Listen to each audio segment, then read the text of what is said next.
கப்பை ஒரு மனிதன் எடுத்து அதை குடிப்பதற்காக முயலுவதில்லை. நாம் குடித்த பாத்திரம் கூட இரண்டாவது நாம் குடிப்பதில்லை. அப்படியானால் நாம் இந்த உலகத்திலே கனத்துக்குரிய பாத்திரமாய் வாழ வேண்டும் என்று சொன்னால் இயேசு கிறிஸ்துவின் ரத்தத்தை அருந்த வந்திருக்கிற நாம் அதை உண்மையாய் அருந்த வேண்டும். இதுவரை நம்ம எப்படி அருந்தி இருக்கிறோம் என்று தெரியாது. இயேசு ரத்தம் என்ன செய்கிறது? நம்முடைய சகல பாவங்களை நீக்கி சுத்திகரிக்க வல்லமை உள்ளதாக இருக்கிறது. ஏதோ வருகிறோம், ரசத்தை குடிக்கிறோம், அப்பத்தை சாப்பிடுகிறோம், போகிறோம் என்றிருந்தால் நாம் ஒரு நாளும் கனத்துக்குரிய பாத்திரமாக மாறவே முடியாது. ஏதோ குடிக்கிறோம், எதையோ அருந்துகிறோம், பழக்கமாக போகிறோம் என்று சொன்னால் நாம் ஆண்டவருக்கு பிரயோஜனமான கருவியாக மாறவே முடியாது. எனவேதான் ஆண்டவர் சொல்லுகிறார், திருவிருந்திலே பங்கு கொள்ளுகிற நாம் ஆண்டவராய் இயேசு கிறிஸ்து ரத்தத்தால முதலாவது கழுவப்படும். நான் செய்தி ஒழுங்கும்போதே கேட்க, ஆண்டவரே உங்களுடைய ரத்தத்தை நான் அருந்த போகிறேன், என்னை கழுவும் ஆண்டவரே, என் இருதயத்தை கழுவுவீராக, அசுத்தங்களை கழுவும், என் பாவங்களை கழுவும், நீர் பயன்படுத்த முடியாதபடி ஒட்டி கொண்டிருக்கிற அழுக்கை, இந்த பாவ அழுக்கை என்னை விட்டு கழுவ வேண்டும் என்று சொல்லி நீங்கள் ஒப்புக் கொடுக்க வேண்டும். அதுதான் திருவிருந்திலே நீங்கள் செய்ய வேண்டிய முதல் படி. ஆண்டவராய் இயேசு கிறிஸ்து தம்முடைய இரத்தம் முழுவதையும், ஒப்பில்லாத இரத்தம், குற்றமற்ற இரத்தத்தை நமக்காக சிந்தினார். எதற்காக? அதை எடுத்து நம்முடைய பாவங்களை கழுவும்படியாக ஆண்டவர் கொடுத்தார். What is the real meaning of the blood? The cleansing of sin. பாவத்தை கழுவும்படியாக நமக்கு கொடுக்கப்பட்ட ஒரு விலையேறப்பட்ட தண்ணீர் தான் இயேசுவின் இரத்தம். இது எதை செய்கிறது? கிளென்சிங் தி சின், பாவங்களை கழுவுகிறது. இந்த நாளிலும் ஆண்டவருடைய திருரத்தத்தை அருந்தும்படியாக, அவருடைய சரீரத்தை புசிக்கும்படியாக வந்திருக்கிற நாம் இரத்தத்தால நம்மை கழுவ வேண்டும். பாவத்திலிருந்து நம்மை கழுவும்படியாக ஆண்டவர் இரத்தத்தை நமக்காக கொடுத்தார். இரண்டாவதாக யோவான் 6ஆம் அதிகாரம் 55ஆம் வசனம் சொல்லுகிறது, என்னுடைய இரத்தம் புது உடன்படிக்கைக்குரிய என்னவாக இருக்கிறது? நீங்கள் அருந்துகின்ற ரசமானது புது உடன்படிக்கைக்குரிய என்னுடைய இரத்தம். எதற்காக ஆண்டவருடைய இரத்தம் கொடுக்கப்பட்டது? கழுவும் போது அங்கே என்ன நடக்கிறது? அது சுத்தமாகிறது. அப்படிதானே? தண்ணீரை விட்டு பாத்திரத்தை கழுவும் போது முதலாவது பார்வை கருவருப்பாய் இருக்கக்கூடிய பாத்திரம் அது ஜொலிக்க ஆரம்பிக்கிறது.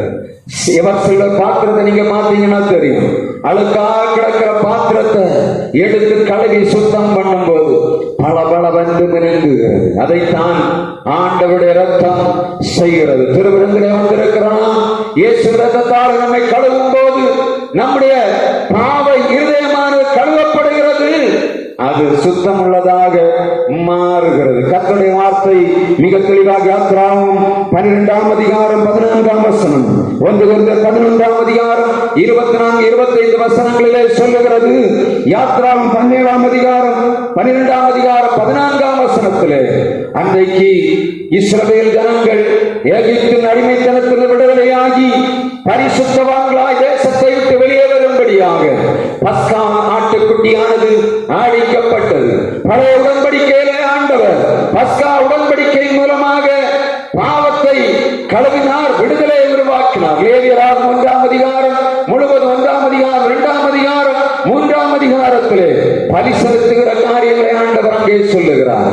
குற்றமற்றதான் ஆட்டுக்குட்டி பாவ நிவர்த்திக்காக நமக்காக ஒப்புக் கொடுக்கப்பட்டதற்காக முழுவதுமாக கழுவப்பட்டு ஆண்டவருடைய சமூகத்திலே அது சுத்தமானதாய் காணப்படும்படியாக இயேசு இரத்தத்தாலே, அது ஆட்டுக்குட்டியின் இரத்தத்தாலே கழுவப்பட்டது. அதை போலத்தான் புது உடன்படிக்கையின் இரத்தமாய் இயேசு கிறிஸ்து இரத்தம் நம்முடைய பாவங்களை கழுவி நம்மை ஜொலிக்க வைக்கிறது. எப்பொழுது ஒரு பாத்திரம் கழுவப்பட்டு பிறருக்கு ஜொலிக்கிறதோ அதை போலத்தான் ஒரு மனிதனுடைய பாவம் கழுவப்படும் போது அதன் இருதயம் சுத்தமாகிறது. அதன் மூலமாக அவருடைய கிரியைகள் வெளிப்படுகிறது. எப்பொழுது பாவத்தின் கிரியைகள் ஒரு மனிதனுக்குள்ளிருந்து கழுவப்படுகிறதோ அவனுடைய இருதயம் இலகுவாகிறது. பிறருக்கு நேராக அவனுடைய இருதயம் அன்பினால் நிரம்புகிறது. ஆவியின் கனிகளால நிரம்புகிறது. ஆவியின் கனிகளால நிரம்பின பிறகுதான் அவனுடைய வாழ்க்கையிலே ஒரு டர்னிங் பாயிண்ட் உருவாகிறது. எப்படி? ஆண்டவருடைய சமூகத்திலே வரும்போது, அவருடைய இரத்தத்தாலே நம்மை கழுவும் போது, that is clearing the soul. முதலாவதாக cleansing the sin, இரண்டாவதாக clearing the soul. அது நம்முடைய இருதயத்தை கழுவி பிறருக்கு நம்மை காண்பிக்கிறது. யார் இவர்கள்? ஆவியின் கனியினாலே நிறைந்தவர்கள், அன்பினால் நிறைந்தவர்கள், ஆற்றலாலே நிறைந்தவர்கள், சந்தோஷம் நிறைந்தவர்கள் என்று சொல்லி ஆண்டவர் கலாத்திய சபைக்கு பவுல் அப்போஸ்தலனை கொண்டு சொல்லும் போது சொல்லுகிறார், ஆவியின் கனிகள் எத்தனை? ஆவியின் கனியோ 9. அவை அன்பு, சந்தோஷம், சமாதானம், நீடிய பொறுமை, தயவு, நற்குணம், விசுவாசம், சாந்தம், இச்சையடக்கம். இவை அனைத்தும் எப்பொழுது வெளிப்படும்? ஒரு மனிதனுடைய இருதயம் கழுவப்பட்டு அவருடைய ஆவியின் தன்மை வெளிப்படும் போது உலகம் நம்மை பார்க்கும். கற்சாடி அது கால் கழுவதற்காக வைக்கப்பட்ட இடத்திலிருந்து எப்பொழுது எடுக்கப்பட்டு அது எஜமானுடைய கட்டளை பிரகாரம் தண்ணீர் நிரப்புவதற்காக கொண்டு வரப்பட்டதோ, அப்பொழுது ஜனங்களுக்கு தெரிந்தது இந்த தண்ணீர் ஏதோ ஆக போகிறது. மரியாள் சொல்லுகிறாள், அவர் உங்களுக்கு என்ன சொல்லுகிறாரோ அதன்படி செய்யுங்கள். எப்பொழுது அவர்கள் சொற்படி அதை கேட்டு கற்சாடியிலே தண்ணீரை நிரப்ப ஆரம்பித்தார்களோ, வெளி உலகத்துக்கு தெரிந்தது இவர்கள் தண்ணீரால் நிரப்பப்படுகிறார்கள். தேவ சமூகத்திலே வந்து கழுவப்பட்டு தூய ஆவியினாலே நிரப்பப்பட்டு தூய ஆவியின் வரங்களை பெற்று ஜொலிக்கும்படியாக ஆண்டவர் தருகிற நல்ல வாய்ப்பு இது. இந்த நாளிலே நீங்கள் கனத்துக்குரிய பாத்திரமாய் மாற வேண்டும் என்று சொன்னார். You must clear your soul. உங்கள் ஆத்மாவானது அது சுத்தமிடப்பட வேண்டும். அது எல்லாம் ஒழுங்காக்கப்பட வேண்டும். சுத்தமாக்கப்பட்டு அது மிகவும் துடைத்து எரியப்பட்டு பிறருக்கு வெளிச்சத்திலே காணப்படும்படியாக அது வைக்கப்பட வேண்டும். திருச்சபையே, ஆண்டவராகிய இயேசு கிறிஸ்துவின் இரத்தம் பாவங்களை கழுவுகிறது. cleansing the sin, clearing the soul. அது ஆத்மாவை சுத்தமர நமக்கு கழுவி வெளி உலகத்துக்கு நம்மை காட்டுகிறது. மூன்றாவதாக ஆண்டவராகிய இயேசு கிறிஸ்துவின் இரத்தம் எபிரேயர் 9ஆம் அதிகாரம் 14ஆம் வசனம் சொல்லுகிறது. வாசிக்கலாம். எபிரேயர் 9ஆம் அதிகாரம் 14ஆம் வசனம். ஆண்டவராகிய இயேசு கிறிஸ்துவின் இரத்தம் நம்மை செத்த கிரியைகளற நம்மை நீக்கி எல்லா ஜனங்களுக்கும் நம்மை ஆசீர்வாதமாக பணி செய்யும்படியாக நம்மை ஏவுகிறார். வாசிக்கலாம். எபிரேயர் 9ஆம் அதிகாரம் 14ஆம் வசனம். தம்மை தாமே பழுதற்ற பலியாக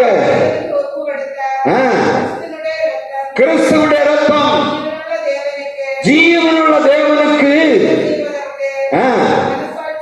மனசாட்சியை சுத்திகரிப்பது எவ்வளவு நிச்சயம். இயேசு கிறிஸ்துவின் இரத்தம் அது கழுவப்படுகிறது. நம்முடைய இரத்தத்தை, நம்முடைய பாவத்தை கழுவுகிறது. நம்முடைய இருதயத்தை சுத்திகரிக்கிறது. மூன்றாவதாக நமக்கு ஒரு நிச்சயத்தை கொடுக்கிறது. என்ன நிச்சயம்? இயேசு இரத்தத்தாலே கழுவப்பட்டிருக்கிறேன், நான் அவருடைய பிள்ளையாக இருக்கிறேன், அவருக்காக சத்த கிரியைகளை நான் கழுவப்பட்டு ஆண்டவருக்காக பணி செய்யும்படியாக என்னை ஆயத்தப்படுத்துகிறேன். மூன்றாவது, இயேசு இரத்தம் செய்யக்கூடிய காரியம் clinging to the strength.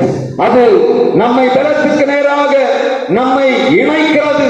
ஆண்டவருடைய இரத்தம் நம்மை ஆண்டவருடைய பலனை பெற்றுக் கொள்ளும்படியாக இணைக்கிறது. முதலாவதாக இயேசு